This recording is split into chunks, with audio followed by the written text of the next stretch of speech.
നമസ്കാരം, മലയാളി വാർത്തയിലേക്ക് സ്വാഗതം. മോശം കാലാവസ്ഥ കാരണം ലാൻഡ് ചെയ്യാനാകാതെ വിമാനങ്ങൾ മണിക്കൂറുകളോളം ആകാശത്ത് വട്ടമിട്ട് പറക്കുന്നതും ഒടുവിൽ ഏറെ നേരം നീണ്ടു നിൽക്കുന്ന സങ്കീർണതകൾക്കൊടുവിൽ വളരെ സുരക്ഷിതമായി തന്നെ അടിയന്തര ലാൻഡിംഗ് നടത്തുന്നതുമായ ഒരുപാട് സംഭവങ്ങൾ നമ്മൾ കേട്ടിട്ടുണ്ട്. അത്തരത്തിലൊരു വാർത്ത വീണ്ടും റിപ്പോർട്ട് ചെയ്യപ്പെട്ടിരിക്കുന്നു. മോശം കാലാവസ്ഥ കാരണം ലാൻഡ് ചെയ്യാനാകാതെ 32 മണിക്കൂറിന് ശേഷം സൂറിച്ചിൽ തന്നെ വിമാനം തിരിച്ചിറക്കുന്ന സാഹചര്യമുണ്ടായി. സ്വിറ്റ്സർലൻഡിൽ നിന്നും ഗ്രീസിലേക്ക് പറന്ന വിമാനമാണ് തിരിച്ചിറക്കിയത്. സൂറിച്ചിൽ നിന്ന് ഗ്രീസിലെ ക്രീറ്റിലെ ഹെരാക്ലിയോണിലേക്ക് പറന്ന കോണ്ടോർ DE1234 എന്ന വിമാനമായിരുന്നു ഇത്തരത്തിൽ അടിയന്തരമായി തിരിച്ചിറക്കേണ്ടി വന്നത്. ദിവസങ്ങൾക്ക് മുന്നായിരുന്നു ഈ സംഭവം ഉണ്ടായത്. ഇതിനിടെ വിവിധ വിമാനത്താവളങ്ങളിൽ 5 തവണയാണ് വിമാനം ലാൻഡ് ചെയ്യുന്ന സാഹചര്യം ഉണ്ടായത്. മാത്രമല്ല, മണിക്കൂറുകളോളം ആകാശത്ത് വട്ടമിട്ട് പറക്കേണ്ടുന്ന സാഹചര്യമുണ്ടായി. 30 മിനിറ്റ് വൈകിയായിരുന്നു ടേക്ക് ഓഫ് നടത്തിയത്. 2 മണിക്കൂറിന് ശേഷം ലാൻഡിങ്ങിന് തയ്യാറെടുക്കുകയും ചെയ്തു. എന്നാൽ ശക്തമായ കാറ്റ് വിമാനത്തിന്റെ ലാൻഡിങ്ങിന് വലിയ രീതിയിലുള്ള തടസ്സമാണ് സൃഷ്ടിച്ചത്. പൈലറ്റ് ഏതൻസിലേക്ക് തിരിച്ച് ഇന്ധനം നിറയ്ക്കാൻ തീരുമാനിക്കുകയായിരുന്നു. സൂറിച്ചിൽ നിന്ന് പുറപ്പെട്ട് 3 മണിക്കൂറിന് ശേഷം വിമാനം ഗ്രീക്ക് തലസ്ഥാനത്ത് ലാൻഡ് ചെയ്യുകയും ചെയ്തു. 2 മണിക്കൂറിന് ശേഷം പൈലറ്റ് ഹെരാക്ലിയോണിൽ വിമാനം ലാൻഡ് ചെയ്യാൻ ഒരു ശ്രമം നടത്തി. പക്ഷേ ആ ശ്രമം വിജയിച്ചില്ല. കാരണം മോശം കാലാവസ്ഥ കാരണമാണ് ലാൻഡിംഗ് വിജയിക്കാത്തത്. വീണ്ടും ഇന്ധനം നിറയ്ക്കാൻ ഗ്രീക്ക് ദ്വീപായ കോസിൽ ഇറക്കാൻ ശ്രമിച്ചു. ആ ശ്രമവും പരാജയപ്പെടുന്ന സാഹചര്യമുണ്ടായി. വിമാനത്തിൽ വീണ്ടും ഇന്ധനം തീരാറായി. ഇതോടെ ഗ്രീസിലെ രണ്ടാമത്തെ വലിയ നഗരമായ തെസ്സലോനിക്കയിലേക്ക് വിമാനം തിരിച്ചു പോകുകയായിരുന്നു. അപ്പോഴേക്കും വിമാനം പുറപ്പെട്ട് ഏതാണ്ട് 13 മണിക്കൂറുകൾ പിന്നിട്ടിരുന്നു. ഒടുവിൽ തെസ്സലോനിക്കയിൽ യാത്രക്കാരും ഫ്ലൈറ്റ് ജീവനക്കാരും രാത്രി താമസിച്ചു. അടുത്ത ദിവസം ഹെരാക്ലിയോണിൽ ലാൻഡ് ചെയ്യാൻ അവസാനമായി ഒരു ശ്രമം നടത്തി. പക്ഷേ ക്രൂ അത്തരത്തിലൊരു തീരുമാനത്തിലേക്ക് എത്തി. പക്ഷെ ആ ഒരു ശ്രമവും വളരെ സങ്കീർണത നിറഞ്ഞതായിരുന്നു. കാറ്റ് വീശി, മാത്രമല്ല വളരെ പ്രതികൂലമായ കാലാവസ്ഥ. അതുകൊണ്ട് തന്നെ വിമാനം വീണ്ടും ഏതൻസിലേക്ക് വഴിതിരിച്ചു വിട്ടു. പിന്നീട് സൂറിച്ചിലേക്ക് തന്നെ തിരികെ പറക്കാൻ തീരുമാനിക്കുകയായിരുന്നു.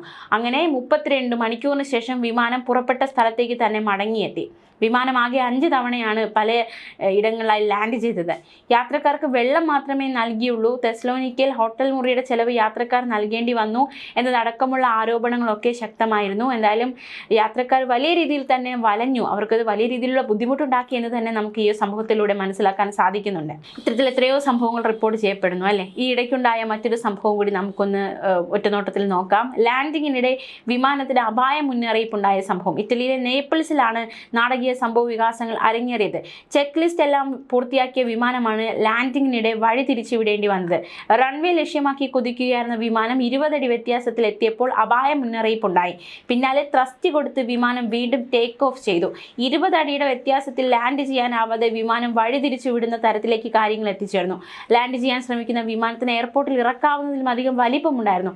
ഇത് മനസ്സിലാക്കാൻ വൈകിയതാണ് ഇത്തരത്തിലുള്ള സംഭവ വികാസങ്ങളിലേക്ക് നയിച്ചത്. അമേരിക്കൻ എയർലൈൻസിന്റെ ബോയിങ് വിമാനമായിരുന്നു ലാൻഡ് ചെയ്യാനാകാതെ തിരിച്ചുപോയത്.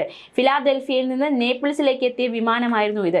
രാവിലെ 10 മണിയോടെ വിമാനം ലാൻഡ് ചെയ്യാൻ ശ്രമം നടത്തി. സാധാരണ ബോയിങ് 787-8 വിമാനമാണ് ഫിലാഡൽഫിയയിൽ നിന്ന് നേപ്പിൾസിലേക്ക് എത്താറുള്ളത്. എന്നാൽ അന്ന് വന്നത് ബോയിങ് 787-9 ഡ്രീം ലൈനർ വിമാനമാണ്. അതുകൊണ്ടാണ് വിമാനം വഴിതിരിച്ചുവിടുന്ന അല്ലെങ്കിൽ ലാൻഡ് ചെയ്യാനാകാത്ത സാഹചര്യത്തിലേക്ക് നയിച്ചതെന്നാണ് അധികൃതർ വിശദീകരിച്ചത്. പതിവായി എത്താറുള്ള വിമാനത്തേക്കാൾ 20 അടി നീളക്കൂടുതലാണ് ഡ്രീം ലൈനർ വിമാനത്തിന്. പ്രവർത്തന നിയന്ത്രണങ്ങൾ കാരണമാണ് വിമാനം തിരിച്ചുവിട്ടതെന്നും അധികൃതർ പിന്നീട് വ്യക്തമാക്കുകയുണ്ടായി.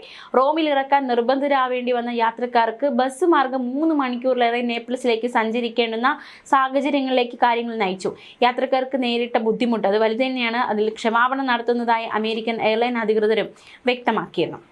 അതേസമയം ഈയിടയ്ക്കുണ്ടായ മറ്റൊരു സംഭവം, അതായത് മോശം കാലാവസ്ഥയിൽ റൺവേയിൽ നിന്നും പറന്നുയർന്ന വിമാനം അപകടത്തിൽപ്പെട്ടു. വിമാനം ടേക്ക് ഓഫ് ചെയ്ത് 6000 അടി കുതിച്ചതുമാണ് അപകടമുണ്ടായത്. വിമാനത്തിന് നെടുകെ മിന്നൽ പിളർന്ന് വന്നിടിക്കുകയായിരുന്നു. പൊടുന്നനെ കാറ്റിന്റെ ഗതി മാറി ഭീമൻ എയർ ഗട്ടറിൽ വീഴുകയായിരുന്നു. അതായത് ആകാശച്ചുഴിയിൽ അകപ്പെട്ടു പോകുകയായിരുന്നു. അപ്പോൾ തീർച്ചയായിട്ടും ആകാശച്ചുഴിയിൽ അകപ്പെടുമ്പോൾ അതിന്റെ പ്രകമ്പനങ്ങൾ വിമാനത്തിനുള്ളിൽ ഉണ്ടാകും. ഇതോടെ യാത്രക്കാർ ഒന്നടങ്കം ഭയന്നു നിലവിളിച്ചു. റയാൻ എയർ വിമാനത്തിലാണ് ഇത്തരത്തിലൊരു അപകടത്തിൽപ്പെട്ടത്. ടേക്ക് ഓഫിന് പിന്നാലെ മിന്നൽ വന്നിടിച്ച് ആകാശച്ചുഴിയിൽ വീഴുകയായിരുന്നു വിമാനം. ആടി ഉലഞ്ഞ് എമർജൻസി ലാൻഡ് ചെയ്തു. ഒടുവിൽ 9 യാത്രക്കാർക്കാണ് ഗുരുതര പരിക്ക് പറ്റിയത്. ജർമ്മനിയിലെ മ്യൂണിക്കിന് സമീപമാണ് ഈ അപകടമുണ്ടായത്. മിലാനിലേക്ക് പുറപ്പെട്ട റയാൻ എയറിന്റെ വിമാനമാണ് ആകാശച്ചുഴിയിൽപ്പെട്ടത്. മോശം കാലാവസ്ഥയായിരുന്നു ഇത്തരത്തിൽ ടേക്ക് ഓഫ് ചെയ്യുമ്പോൾ ഉണ്ടായിരുന്നത്. എന്നാൽ ടേക്ക് ഓഫ് ചെയ്ത് അല്പസമയത്തിനുള്ളിൽ വീശിയ കൊള്ളിയാൻ ഈ മിന്നലാണ് യാത്രാ വിമാനത്തെ അപകടത്തിലാക്കിയത്. 113 കിലോമീറ്റർ പടിഞ്ഞാറുള്ള മെമ്മിങ്ടൺ വിമാനത്താവളത്തിലാണ് യാത്രാ വിമാനം പിന്നീട് അടിയന്തരമായി നിലത്തിറക്കിയത്. 9ഓളം പേർക്ക് ഗുരുതര പരിക്കേറ്റു. മാത്രമല്ല 2 വയസ്സ് മുതൽ 59 വയസ്സ് വരെ പ്രായമുള്ളവർക്കാണ് ഇത്തരത്തിൽ ഈ ഒരു വിമാനം ആകാശച്ചുഴിയിൽ വീണപ്പോൾ പരിക്ക് പറ്റിയത്.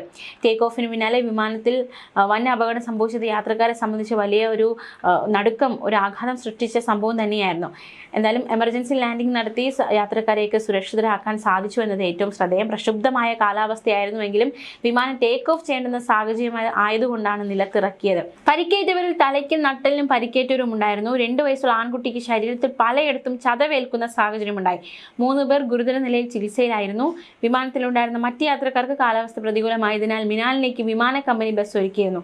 മ്യൂണിക്കിൽ നിന്ന് 115 കിലോമീറ്റർ അകലെയുള്ള മെമ്മിങ്ടൺ വിമാനത്താവളത്തിൽ അടിയന്തരമായി വിമാനം ലാൻഡിംഗ് ചെയ്ത ശേഷം പരിക്കേറ്റവർക്ക് ചികിത്സ ലഭ്യമാക്കി. 59 വയസ്സുള്ള മറ്റൊരു സ്ത്രീക്ക് വലിയ രീതിയിലുള്ള നടുവേദന ഈ സംഭവത്തെ തുടർന്നുണ്ടായി. പരിക്കേറ്റവരെ ആശുപത്രിയിൽ ഉടൻ തന്നെ പ്രവേശിക്കാൻ സാധിച്ചു എന്നതും ശ്രദ്ധേയമാണ്. എന്തായാലും ഈ വിമാനം അടിയന്തരമായി ലാൻഡ് ചെയ്യുന്നതിന് മുൻപ് തന്നെ പൈലറ്റ് വൈദ്യസഹായത്തിന് അഭ്യർത്ഥിക്കുകയും ചെയ്തിരുന്നു. എന്തായാലും സംഭവത്തിൽ ഖേദം പ്രകടിപ്പിച്ച് വിമാന കമ്പനി യാത്രക്കാർക്ക് മിലനിലേക്ക് മറ്റു വിമാനത്തിൽ യാത്ര ചെയ്യാനുള്ള സൗകര്യവും വിമാന കമ്പനി ഒരുക്കി നൽകിയിരുന്നു. വായുപ്രവാഹത്തിലെ തടസ്സങ്ങൾ മൂലമുണ്ടാകുന്ന വിമാനത്തിന്റെ പ്രവചനാതീതമായ ചലനമാണ് ആകാശച്ചുഴി. ടേക്ക് ഓഫ് മുതൽ ക്രൂയിസിംഗ് ഉയരം വരെ ഏത് ഉയരത്തിലും ഈ തടസ്സങ്ങൾ നേരിടും. വായു പ്രക്ഷുബ്ധത, എയർപോക്ക് തുടങ്ങി പല പേരുകളിൽ ഈ പ്രതിഭാസം അറിയപ്പെടുന്നുണ്ട്. ചുറ്റുമുള്ള വായുവിൽ നിന്ന് മുന്നറിയിപ്പുകളില്ലാതെ അസാധാരണമായി വ്യത്യസ്തമായ ദിശയിലേക്കുള്ള മറ്റൊരു വായുപ്രവാഹം സംഭവിക്കുന്നതാണ് വായു പ്രക്ഷുബ്ധത. കനത്ത കാറ്റ്, കൊടുങ്കാറ്റിന്റെ മേഘങ്ങളിലെ വായുപ്രവാഹം, മലനിരകളിൽ നിന്ന് പറന്നുയരുന്ന വായുപ്രവാഹം, ഭൂമിക്ക് ചുറ്റുമുള്ള ജെറ്റ് സ്ട്രീം എന്ന പ്രവാഹം അടക്കം പല കാരണങ്ങളാലാണ് വായു പ്രക്ഷുബ്ധത രൂപപ്പെടുന്നത്. ഇതിൽ തന്നെ ഇടിമിന്നൽ മേഘങ്ങളെ ചുറ്റിയുള്ള വായുപ്രവാഹം ഏറ്റവും അപകടകരമാണ്.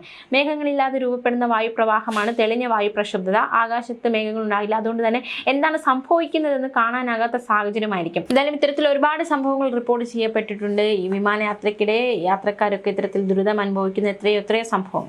ന്യൂസ് ഡെസ്ക് മലയാളി വാർത്ത.